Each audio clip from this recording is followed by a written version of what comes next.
Como base da palavra hoje, eu pedi a Selma para ajudar-me numa leitura da Bíblia. Vamos abrir as nossas Bíblias no livro de Daniel, capítulo 3. Esta é uma leitura bastante longa, é contar uma história de um evento no rei da Babilónia, em que nós vamos usar esta passagem para ser a base da pregação de hoje. Então, Selma. O rei Nabucodonosor fez uma estátua de ouro, a altura da qual era de 70 côvados e a sua largura de 6 côvados. Levantou-a no campo de Dura, na província de Babilónia. E o rei Nabucodonosor mandou ajuntar os sátrapas, os prefeitos e presidentes, os juízes, os tesoureiros, os conselheiros, os oficiais e todos os governantes das províncias para que viessem à consagração da estátua que o rei Nabucodonosor tinha levantado. Então ajuntaram os sátrapas, os prefeitos e presidentes, os juízes, os tesoureiros, os conselheiros, os oficiais e todos os governadores das províncias para a consagração da estátua que o rei Nabucodonosor tinha levantado. E estavam em pé diante da imagem que Nabucodonosor tinha levantado. E o arauto apregoava em alta voz: Ordena-se a vós, ó povos, nações e gente de todas as línguas, quando ouvirdes o som da buzina, do pífaro, da harpa, da sambuca, do saltério, da gaita de foles e de toda a sorte de música, vos prostrareis e adorareis a imagem de ouro que o rei Nabucodonosor tem levantado.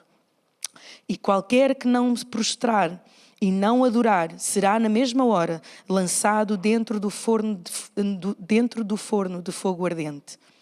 Portanto, no mesmo instante em que todos os povos ouviram o som da buzina, do pífaro, da harpa, da sambuca, do saltério e de toda a sorte de música, se prostraram todos os povos, nações e línguas e adoraram a estátua do rei que o rei Nabucodonosor tinha levantado.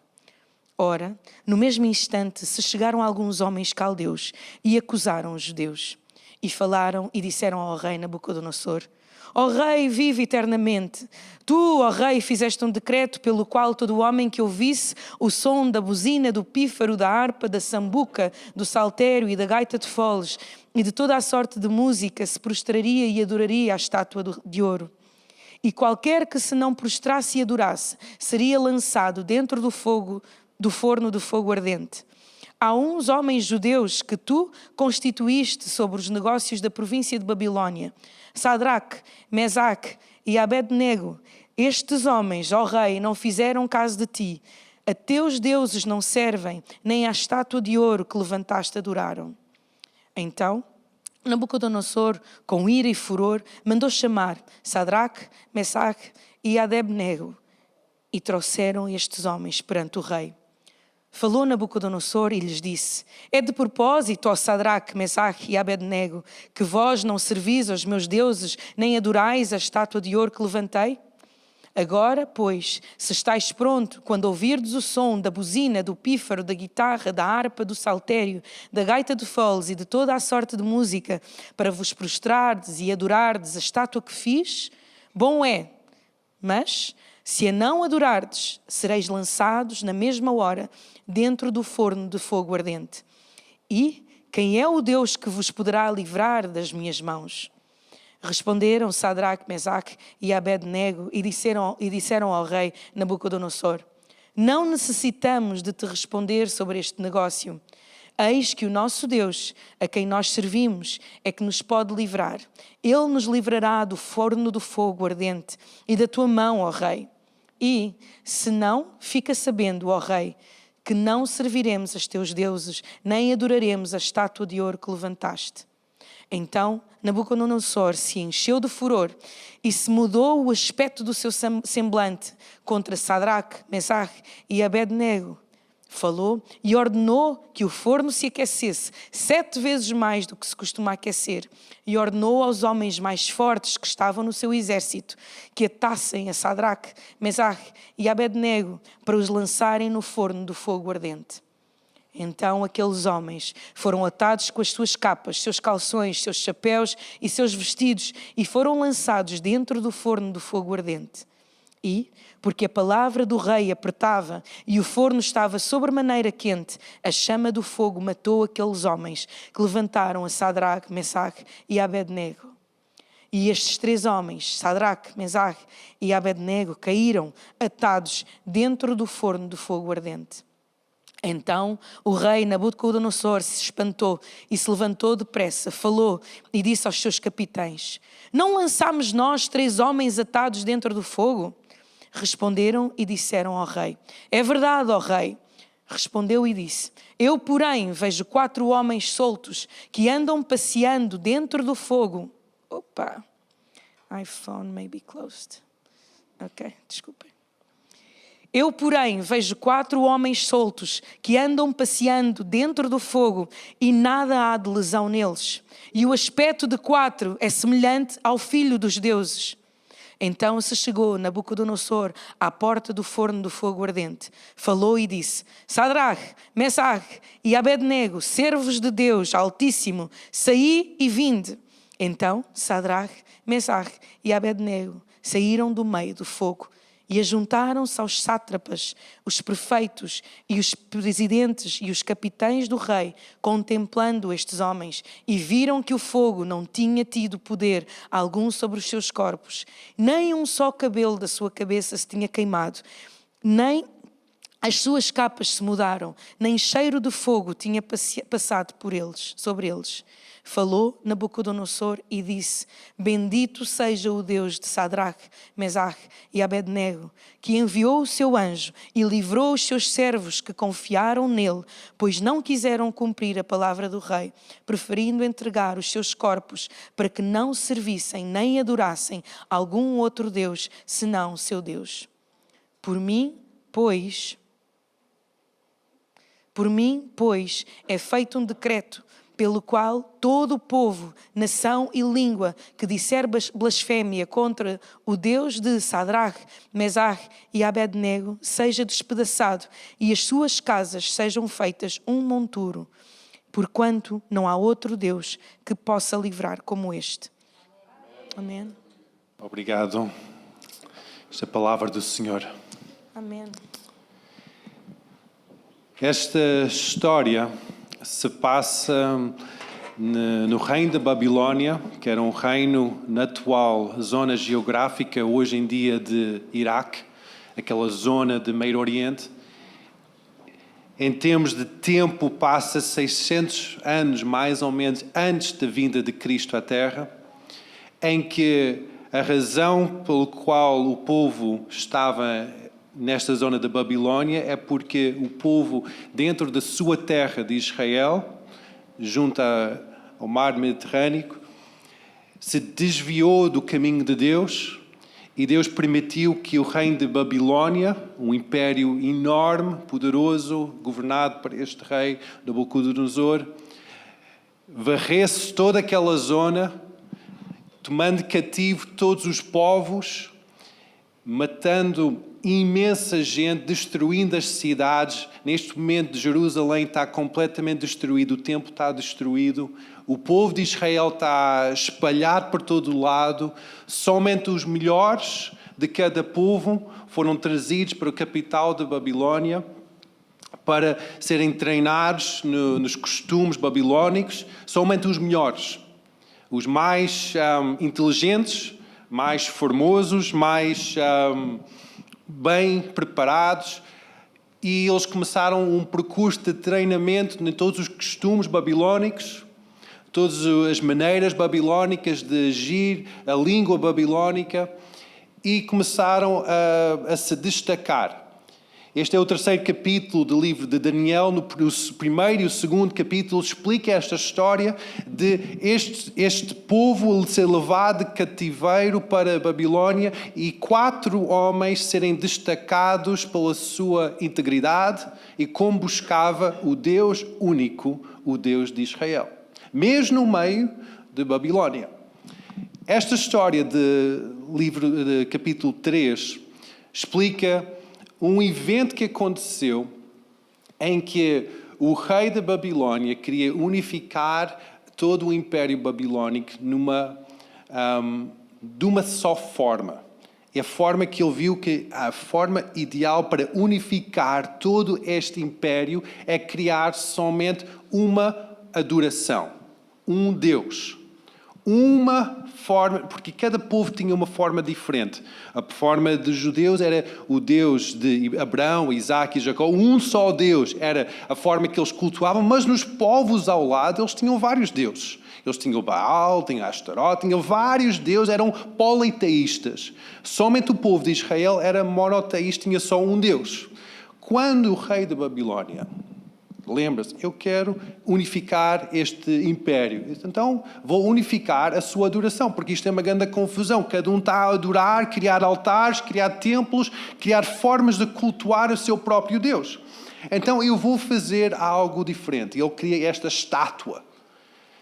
Isto fala em medidas antigas, covedes, e essas medidas que nós não entendemos bem, então fui pesquisar. E essas medidas de 60 covedes equivale mais ou menos a 30 metros de altura.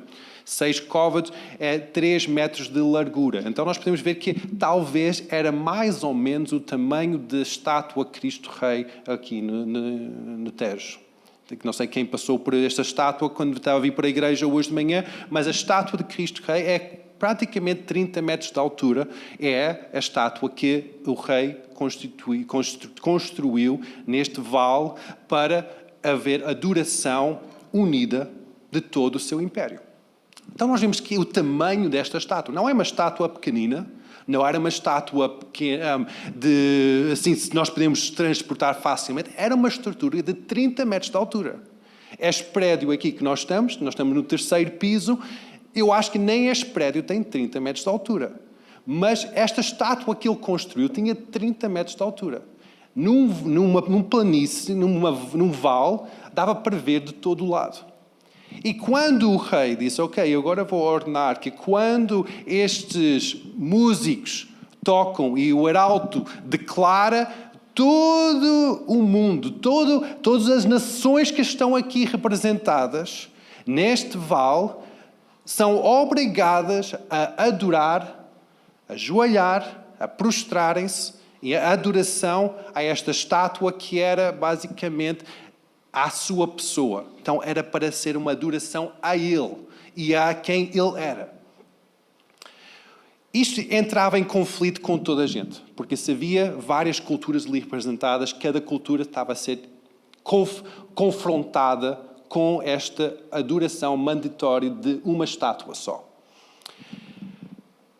Mas um povo em particular foi confrontado com mais violência, porque o povo de Israel, os judeus, porque se havia vários povos ali representados naquele vale, o povo de Israel, os judeus, também estavam ali representados, e não era somente aqueles 3 que foram mencionados, Sadraque, Mesaque e Abednego. Havia vários outros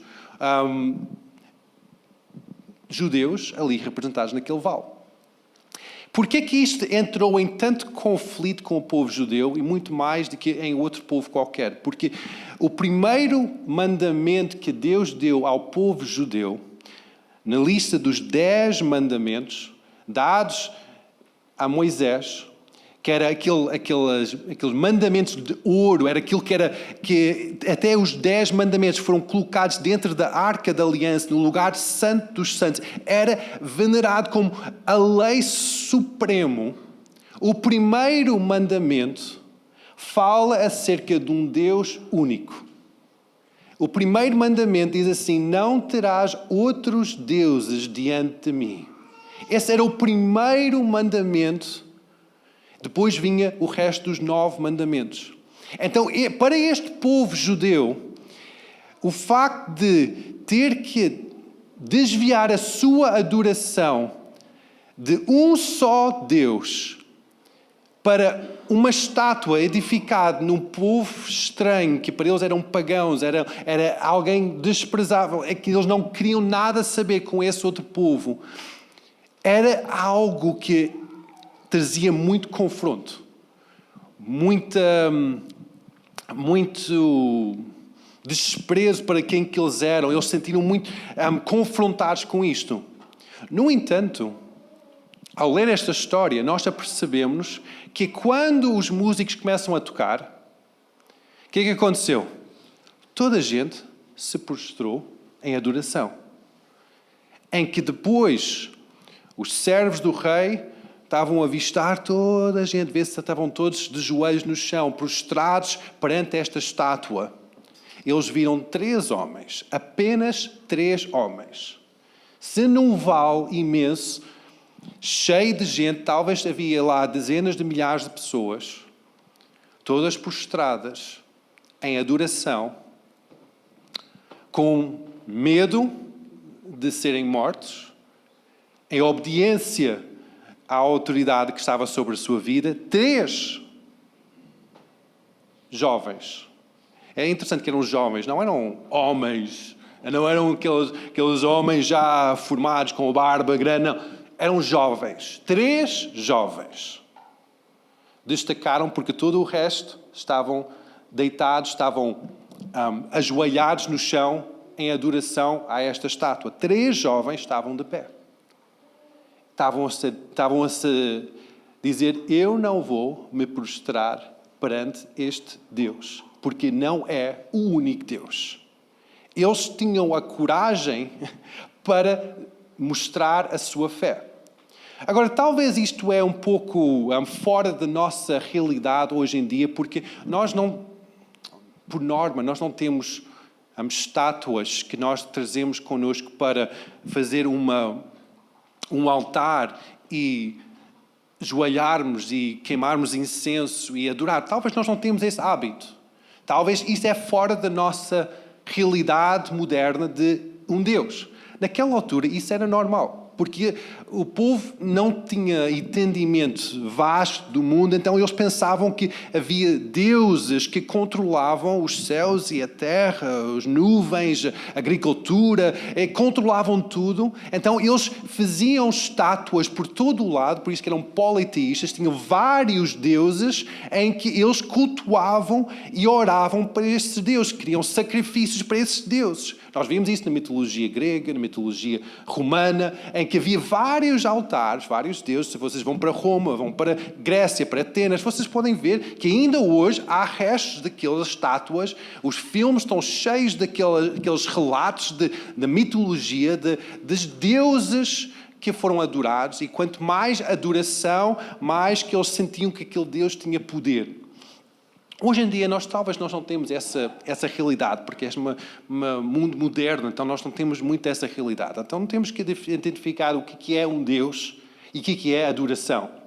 Um Deus é um ser soberano, acima do humano, tem mais poder do que um ser humano e controla ou afeta ou intervém ou tem poder sobre o que acontece nesta terra.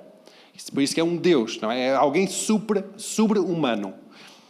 Adoração é quando esse ser ou essa entidade é colocado no lugar de eminência, no lugar de autoridade, e que é reconhecida a sua autoridade e o seu poder sobre quem está a adorar. É uma valorização para aquela entidade.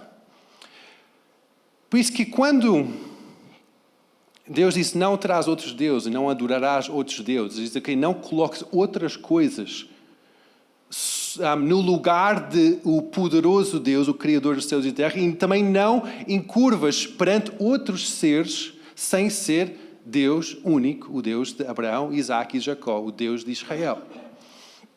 Agora, hoje em dia, como é que nós podemos traduzir esta história e aplicar esta história para a nossa vida? Porque esta história é uma história bonita, nós ensinamos isso na escola dominical, não é? Nós ensinamos que a Drac, Sabadak e Abednego, no fornalha ardente, que foram lançados e estavam lá dentro e não morreram. É uma história que nós ensinamos às crianças desde pequeninos. E talvez vocês tenham livros acerca disto em casa, ou viram aqueles desenhos animados acerca disto. Mas esta história, cada palavra, cada história na Bíblia é viva e eficaz para trazer-nos vida. Amém? Então, esta história, nós temos que perceber como é que esta história pode ser algo que nos ensina alguma coisa e nos pode ajudar-nos na nossa caminhada de fé para sermos mais a imagem e semelhança de Cristo. Aqui, esta história se fala acerca de ousadia, fala acerca da adoração, fala acerca de um Deus único. Fala acerca destas três áreas. Ousadia, porque estes jovens, mesmo perante os seus conterrâneos que estavam prostrados perante este Deus estranho, eles ousadamente ficaram em pé e disseram: eu não vou curvar perante o que está a passar. Adoração, porque mostra que quando há um Deus, tem que haver adoração, tem que haver um reconhecimento daquele Deus, senão aquilo não tem qualquer valor. E fala acerca do único Deus que mesmo no meio da situação de estar perante a morte, mesmo no meio das chamas, Deus não abandonou aqueles 3 seguidores, aqueles 3 filhos, mas estava lá no meio com eles. E livrou-os e nem o cheiro de fumo estava na sua roupa. É incrível. É incrível. Nós, nesta altura de inverno, há muitas coisas de fogueiras e lareiras e tal, e às vezes fica muito quente. Agora imagina uma fornalha que os homens mais fortes do rei seguraram aqueles 3 jovens. Ao aproximar da fornalha, aqueles homens mais fortes do rei foram consumidos e mortos só por causa do calor que saía daquelas chamas. Mas aqueles 3 homens ousados não morreram. Hoje em dia, como é que nós podemos trazer esta realidade de adoração de Deus único, de ousadia, para a nossa realidade? Será que hoje em dia há outros deuses? Será que hoje em dia há deuses na nossa sociedade moderna? Imagina uma pessoa que tem uma bela ideia. Eu vou criar uma plataforma de comunicação, de imagem, de conteúdo, em que eu vou colocar ali disponível. E eu vou incentivar as pessoas a colocar aquela plataforma no seu dispositivo, que está sempre com eles, um dispositivo móvel, está sempre com eles.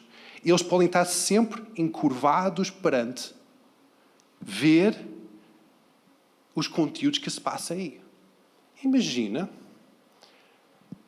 certas coisas que são criadas hoje em dia, na era moderna.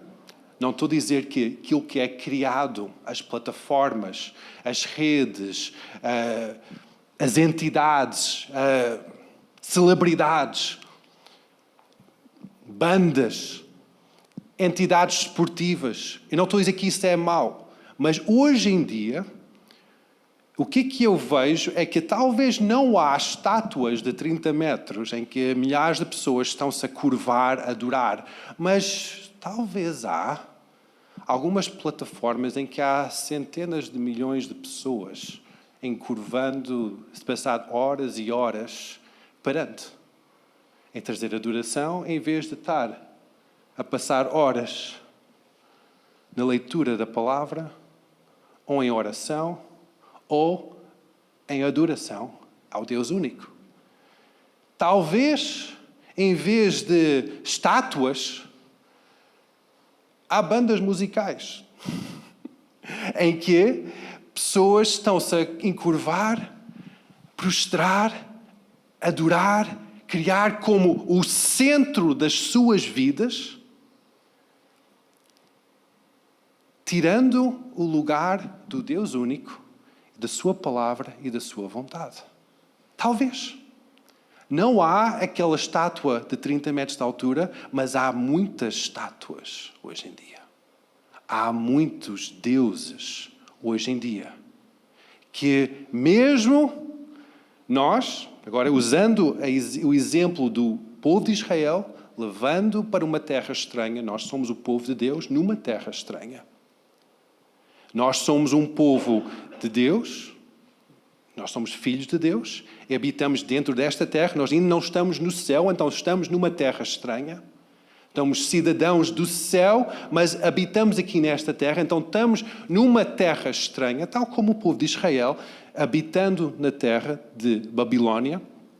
Nós estamos nesta terra. E talvez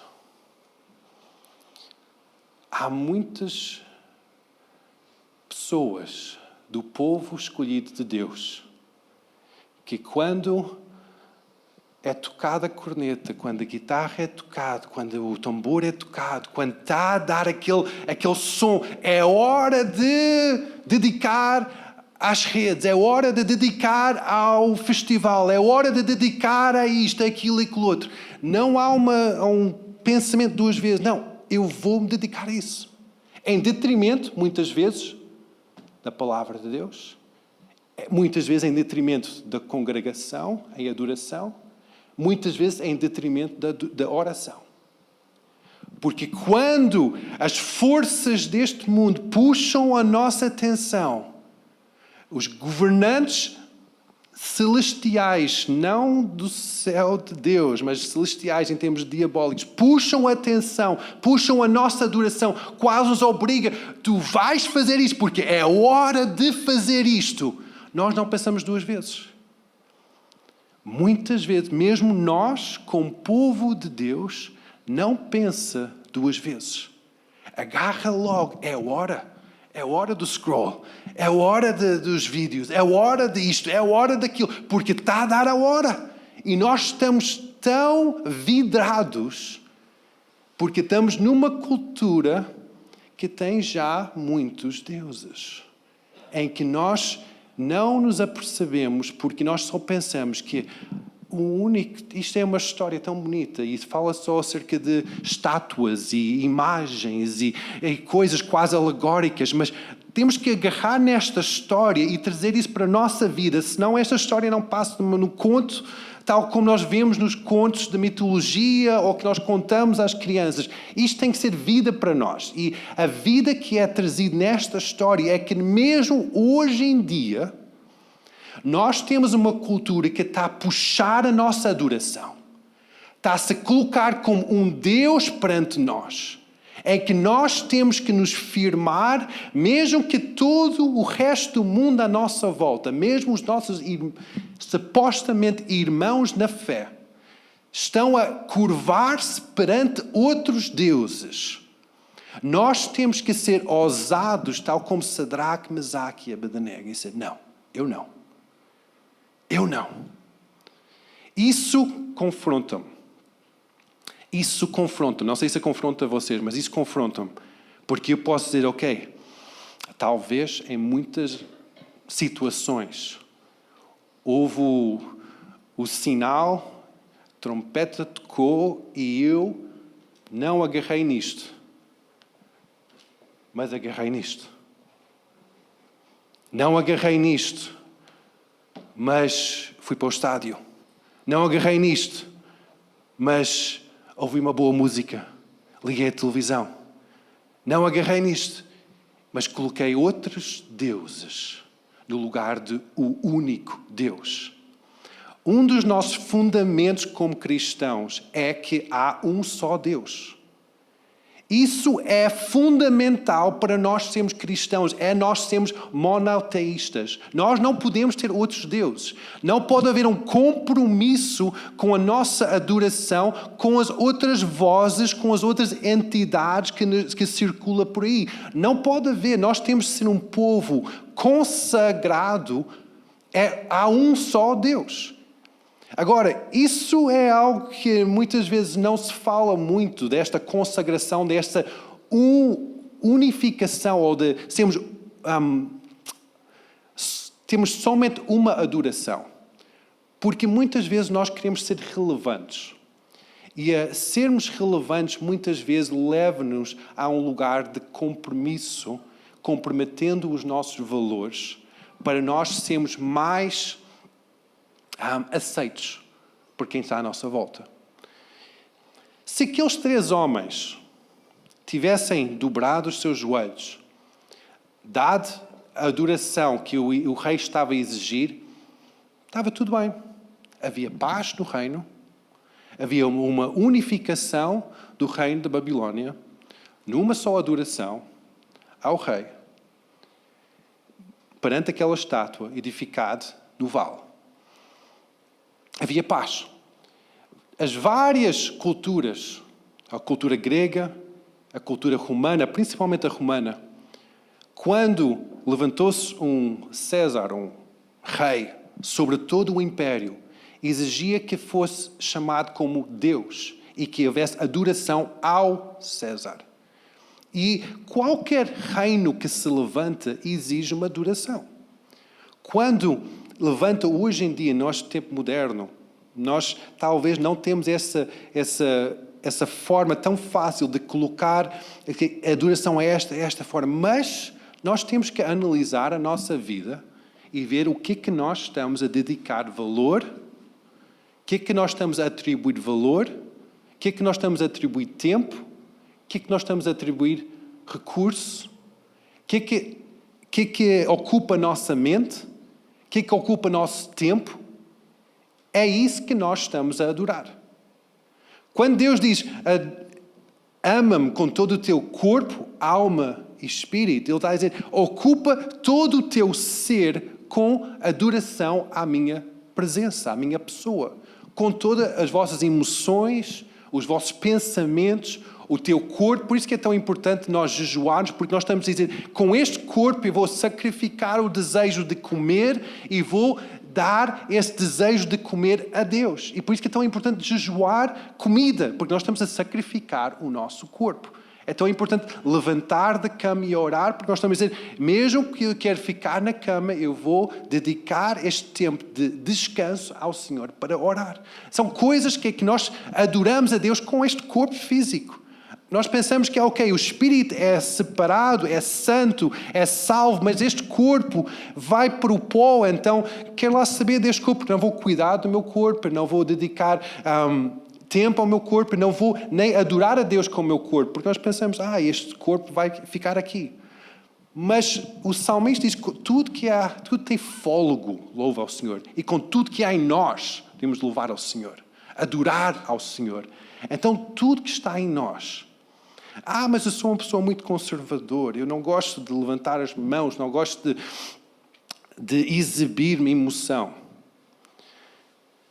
Eu vejo muita gente que cultua na igreja, e esta igreja não é exceção, que tem esse hábito. Ok, eu sou uma pessoa muito conservadora, eu muito reservado. Assim, eu não vou convosco para estádios nem para concertos, mas talvez em estádios e concertos não há esta mesma bitola. Talvez há uma exuberância ao ver uma equipa ganhar, ou ver um ícone a cantar. Que realmente é a nossa adoração? Se nós vibramos perante as coisas deste mundo, que eu posso até dizer que são os ídolos deste mundo, os deuses deste mundo, por que nós não vibramos com Deus? Por que nós não entusiasmamos-nos com Deus? Se nós somos tão empolgados com as coisas deste mundo, sai um novo filme, corremos para ir ao cinema, vamos lá, nós queremos, vemos... por que nós não temos isso com Deus? Por que nós chegamos a um lugar de culto em que, graças a Deus, há liberdade aqui em Portugal? Graças a Deus que nós podemos nos expressar livremente e dançar e pular e cantar e reunir em qualquer hora, podemos estar em qualquer dia reunidos. Há muitos países que não têm essa liberdade, mas nós, graças a Deus, que ainda temos essa liberdade. Por que nós não nos expressamos com tanta exuberância?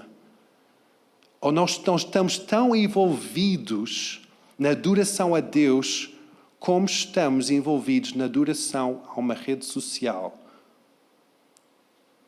ou a um clube desportivo ou até um partido político ou até relacionamentos hoje em dia. Há tantas coisas, podemos pôr nomes sobre tantas coisas que tiram a nossa atenção.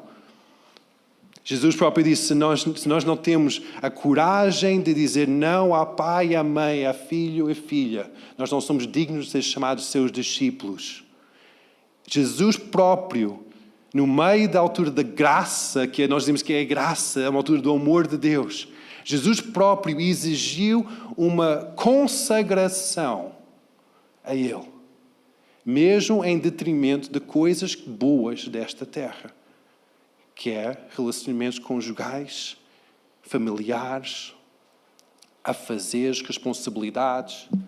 Se nós não temos a coragem de dizer não aos outros deuses, nós não estamos a acreditar num Deus único. Nós estamos a ser um politeísta, temos vários deuses, em que nós estamos a curvar sobre vários deuses. Ao domingo, curvamos sobre um Deus da Bíblia. Talvez diariamente, nós temos tempo devocionais, também fazemos isso. Mas depois chegamos e fazemos esse culto sobre várias outras entidades. E eu preciso de encorajar-vos à consagração. Eu preciso de incentivar-vos. Por favor, nós precisamos de nos consagrar ao Deus único. Nós precisamos dizer que há um só Deus, Criador dos céus e da terra, que é o meu Deus. E nós temos que trazer tudo em submissão a essa autoridade. Nós podemos dizer, mas depois eu sou maltratado do meu trabalho. Depois eu não sou relevante, não tenho tema de conversa. Depois isto, depois daquilo. Depois eu sou perseguido. O Novo Testamento está cheio de relatos em que o povo de Deus, o povo que acreditava num Deus só, foi perseguido. A perseguição não é uma forma de Deus dizer que estás a fazer mal o teu trabalho. Tu estás em pecado ou estás mal. A perseguição é uma ferramenta que Deus usa ou permite para que o seu nome seja espalhado ainda mais.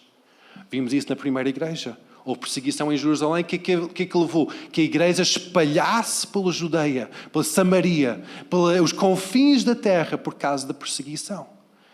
Mas eu estou em risco de perder a minha reputação. Eu estou em risco de perder o meu perfil online. Eu estou em risco de isto, aquilo. Come on. Qual é que é a nossa adoração? O que é mais importante, não é? O que realmente é mais importante para nós? É nós sermos ousados na nossa fé? É dizer que, eu acredito em Jesus Cristo, o único caminho a Deus. Eu acredito num Deus único. Todas as outras coisas são secundários ao Deus único. Tens coragem de dizer isso perante os colegas? Colegas de escola? Colegas de trabalho? Tantas vezes a Lara chega à casa de escola e conta-me histórias em que ela é confrontada com outros deuses, com outras crenças. E ela tem que dizer não. Há certos momentos para argumentação, outros momentos para não argumentar. E ela tem tido a sabedoria de conseguir gerir isso, mas de permanecer na sua fé. É um encorajamento para mim. Mesmo perante tantas situações, nós temos que avaliar o Deus, se nós temos um Deus único ou não. Avaliar se realmente nós estamos a colocar Deus no devido lugar. Agora, como é que nós podemos fazer isso?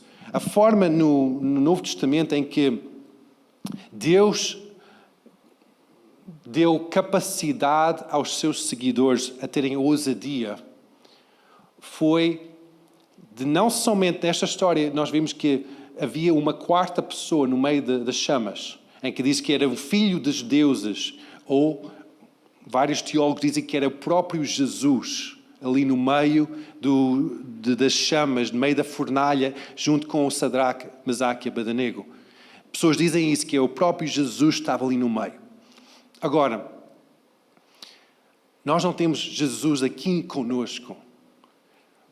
Mas este exemplo serve-nos de exemplo como é que nós podemos ter a ousadia de, mesmo perante perseguição, mesmo perante ofensa, mesmo perante desprezo ou sermos irrelevantes, de permanecer firmes na nossa fé. Acreditando e firmando que nós temos um Deus único. O que aconteceu no Novo Testamento? Jesus foi ascendido, levado para os céus. Ele disse que esperem em Jerusalém pelo meu Espírito Santo, que vai ser derramado sobre vós. Vai encher-vos de poder para serem ousados testemunhos deste Evangelho.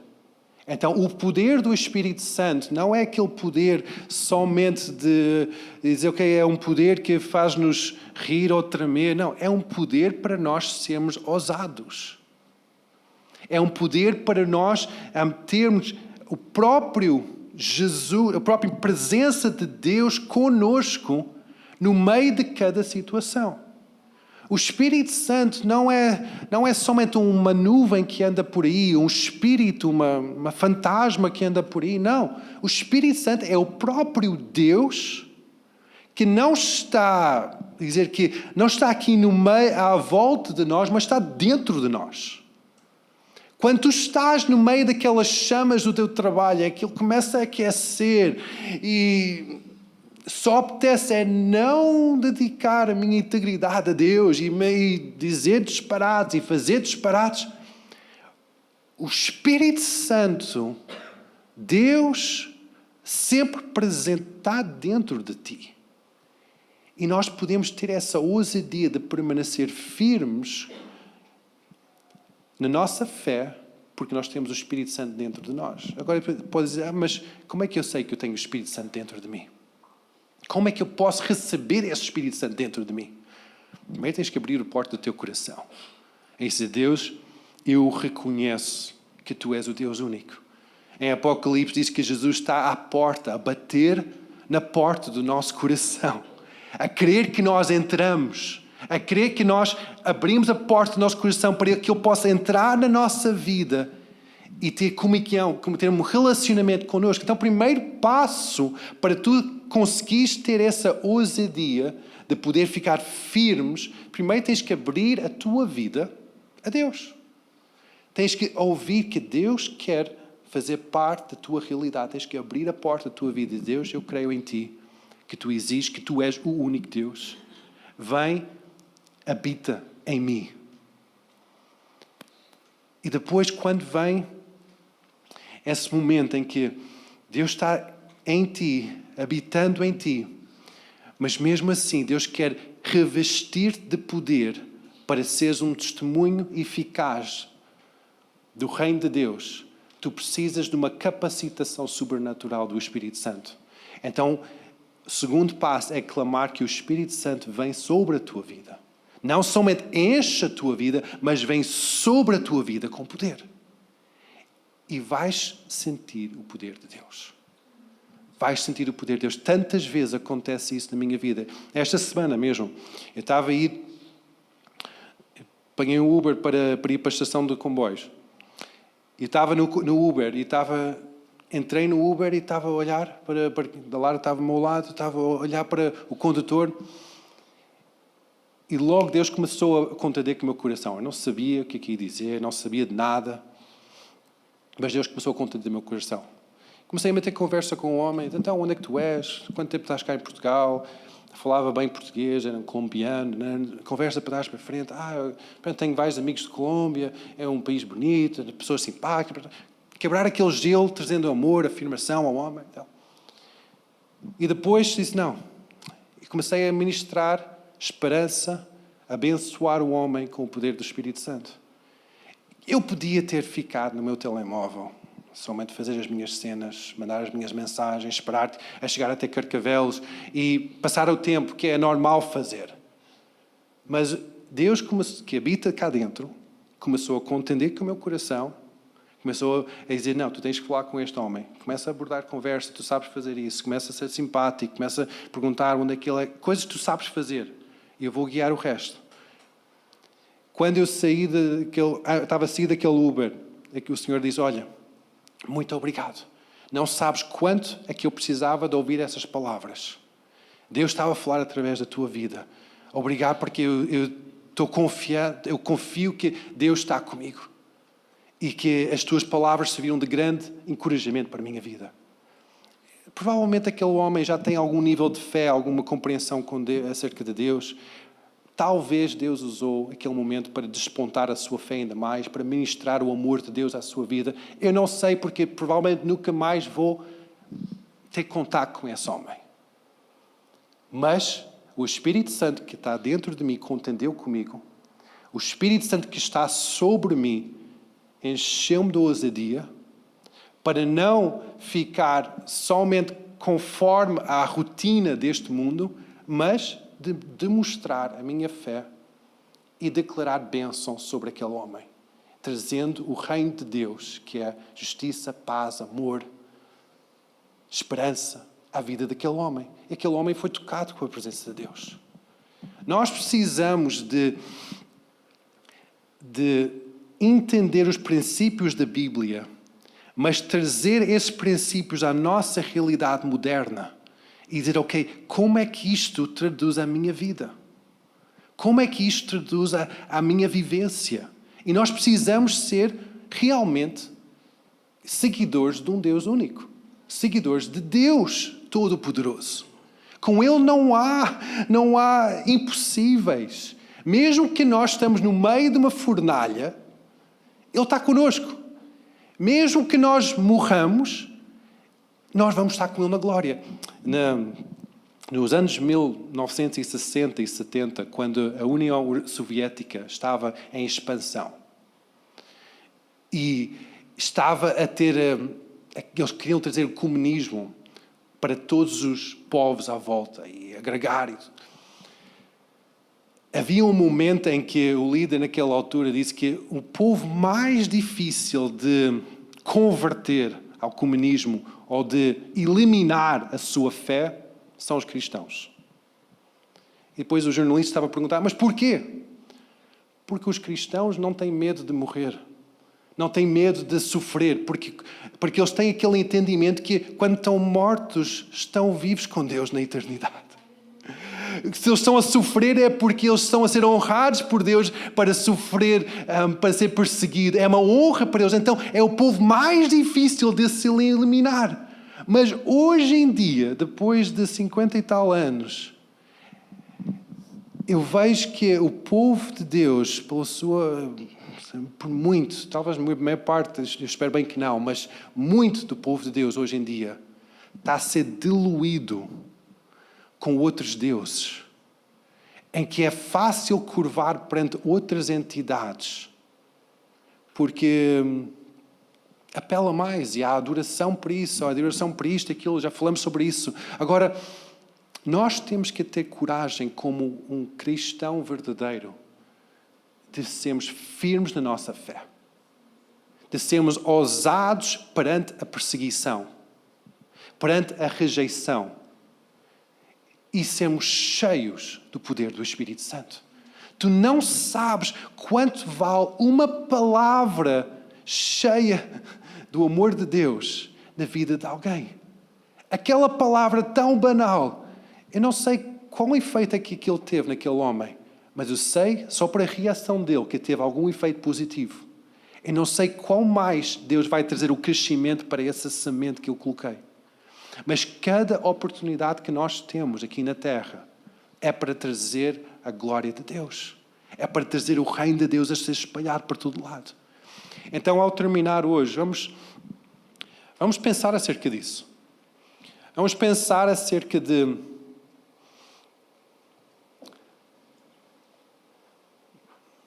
Será que nós temos colocado outros deuses na nossa vida?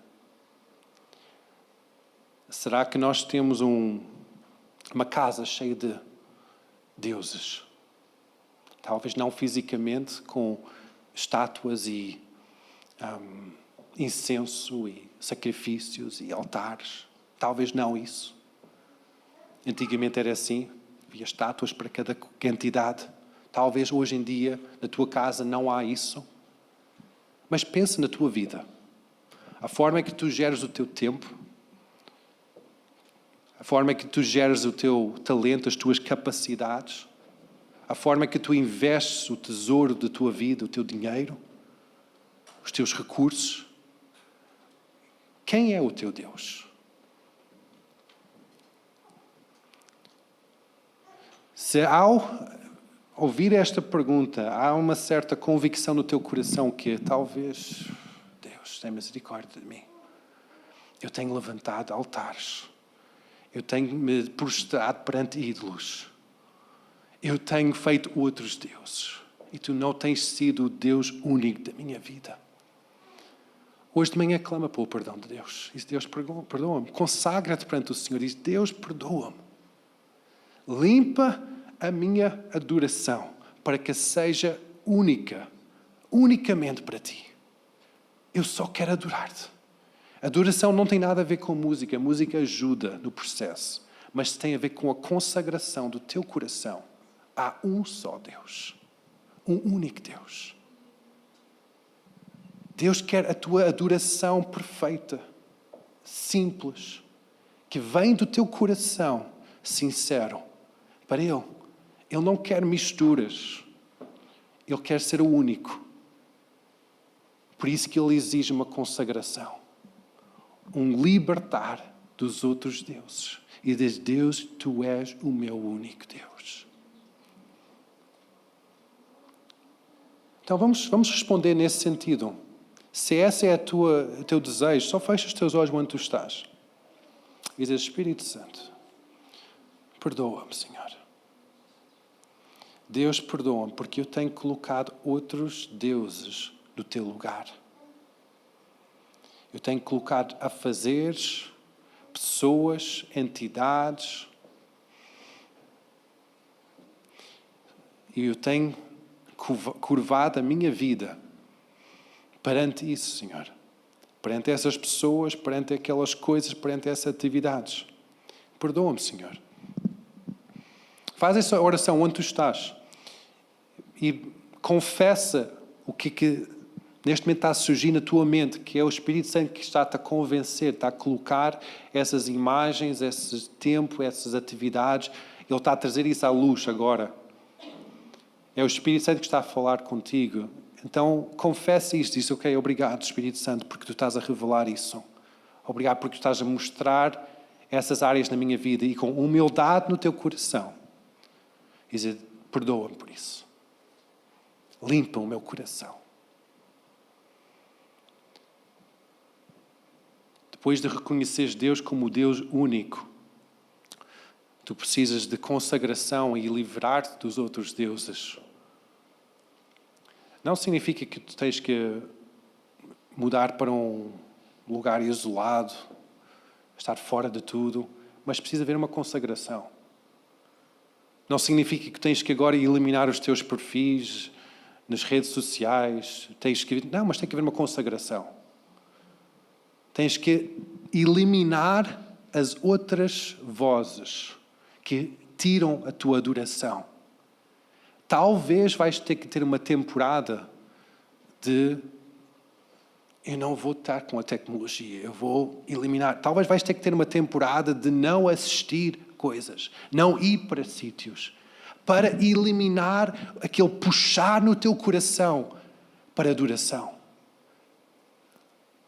A consagração é isso, é dizer: não, eu vou arrancar isso da minha vida.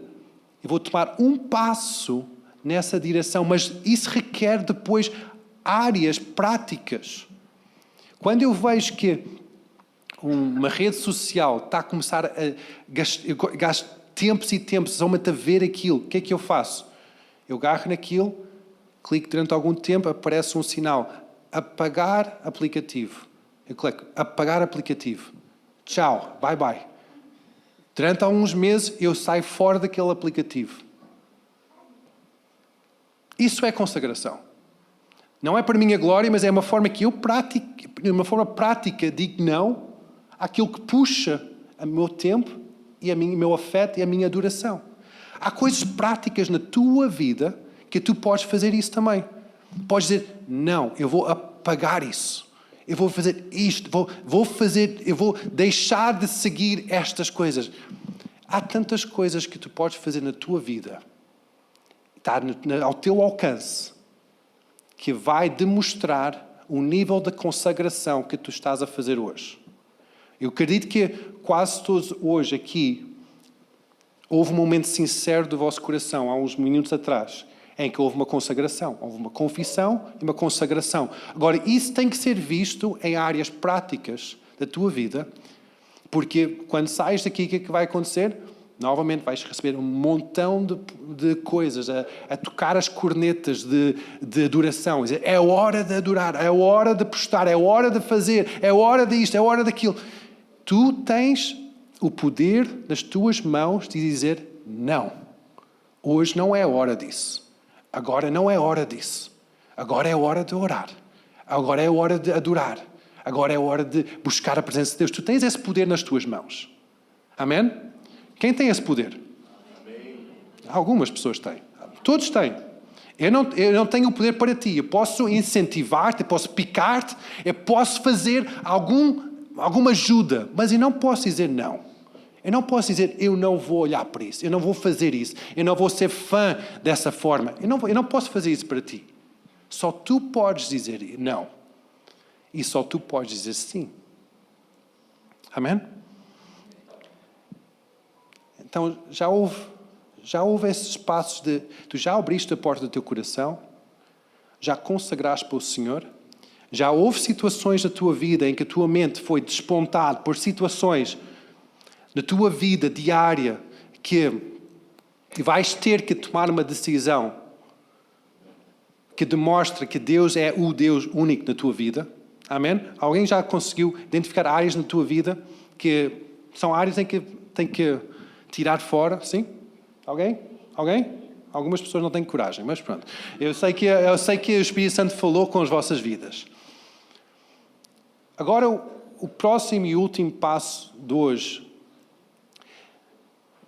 eu gostava de orar sobre vocês para que o Espírito Santo enchesse a vossa vida.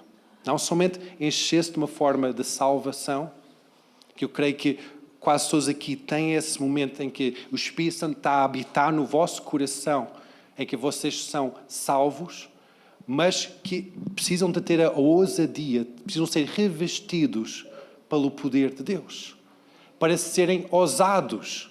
Quando saem fora daqui, terem aquela ousadia de, talvez como eu, estar no Uber e começar a falar. Isso aconteceu na sexta-feira. Sexta-feira eu estava aqui a tratar de uma situação na igreja e os senhores estavam aqui a ajudar a desentupir os canos. Eu só perguntei, ei, Joel, como é que chama-te? O meu nome é Joel. Uau, que nome bom. Qual é que é o seu segundo nome? Era Samuel. Ei, que segundo nome espetacular. Posso orar por ti? Foi logo. A conversa foi logo assim. Não é preciso complicar muito. Deus tem boas novas para abençoar cada pessoa. Deus tem esperança para cada pessoa, mas está à espera da tua boca. Está à espera das tuas mãos. Está à espera do teu coração. E talvez tu estás a sentir hoje que eu não tenho essa ousadia como o pastor está a dizer. Eu não tenho isso. Hoje, o Espírito Santo quer encher-te de ousadia. Quer encher-te do seu poder. Hoje o Espírito Santo quer revestir-te de poder, tal como os primeiros discípulos estavam revestidos pelo poder vindo do alto, para serem testemunhas poderosas do poder de Deus. Então vamos ficar em pé, igreja.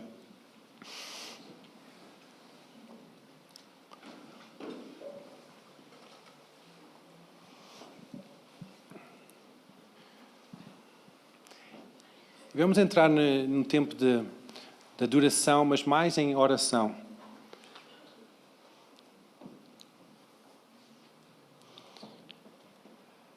Foca a tua atenção no Senhor neste momento, fecha os teus olhos, abstém-te das distrações das pessoas à tua volta. Foca a tua atenção no Senhor. E dizes, Senhor Deus, Tu és o meu único Deus. Começa a convidar o Espírito Santo para encher a tua vida. Este Espírito Santo, enche-me, Senhor. Se em alguma altura na tua caminhada de fé tu foste batizado no poder do Espírito Santo e sabes falar na linguagem espiritual, começa agora a orar nesta linguagem espiritual de uma forma audível. Começa só a interagir com o Espírito Santo, a orar no Espírito, clamar no Espírito. Porquê que nós fazemos isso? Porque tantas vezes a nossa mente e as nossas emoções entram no caminho e filtra as coisas e nós precisamos de conectar diretamente uma oração perfeita no Espírito. Então, Deus deu-nos esta linguagem espiritual para comunicar diretamente com o Espírito Santo de Deus. Então, comece nesta hora. Levanta esta oração espiritual. Onde tu estás, começa a orar no Espírito. Deixa fluir no Espírito.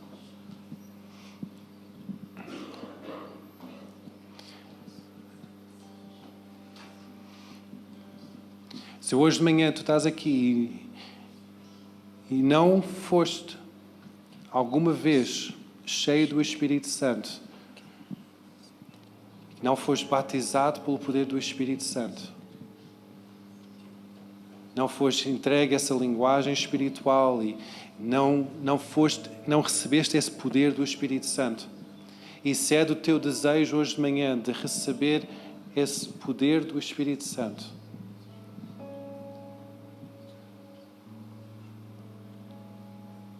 tu sabes que tu não consegues fazer isto sozinho e precisas da sua ajuda. Só quero encorajar-te a pôr a mão no ar, onde tu estás. Só levanta a mão e dizer, eu preciso.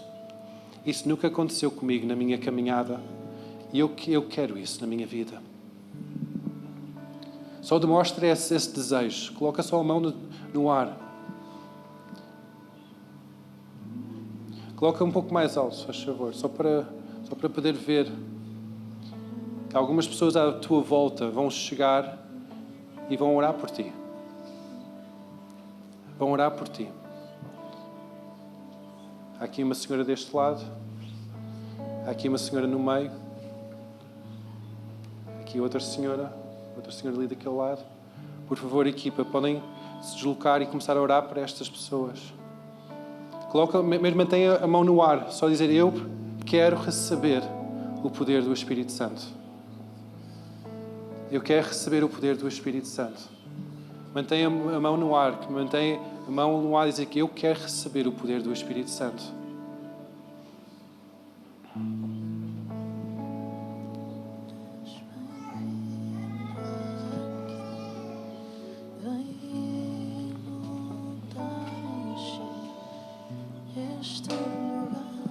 Santo Espírito, és tu que capacitas, és tu que enches.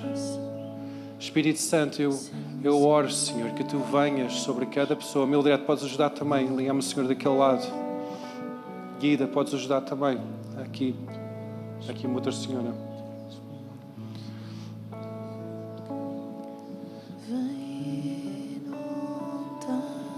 Espírito Santo, dá livremente. É o seu desejo de abençoar. É o seu desejo de capacitar, de encher com poder. Espírito Santo, enche cada um, Senhor, com o teu poder nesta hora. Enche, Senhor. Enche mesmo com uma linguagem nova, uma linguagem espiritual. Que a mente não entende, que o coração não percebe, mas vem do teu trono, vem do teu coração. Espírito Santo de Deus. Espírito Santo de Deus. Espírito Santo de Deus, tu é que dás poder, és tu que dás ousadia, tu és a fonte de todo o poder. Tu és o Deus sempre presente. Tu és o nosso Deus. Nesta hora, Senhor, que possas encher. Vem, Senhor, sobre cada um, Deus. Cada um que tem fome, que tem sede de Ti, Senhor, que quer ser um testemunho ousado, Senhor, por Ti, cheio do Teu poder. Nesta hora, Espírito Santo, vem sobre cada um, Deus. Que toda dúvida caia por terra, Deus, em nome de Jesus. Que todo o medo que vai embora pelo poder de Jesus. E que o Espírito Santo vem nesta hora com ousadia sobrenatural. Em nome de Jesus, Senhor. Nada é impossível para ti, Senhor. Nada é impossível para ti.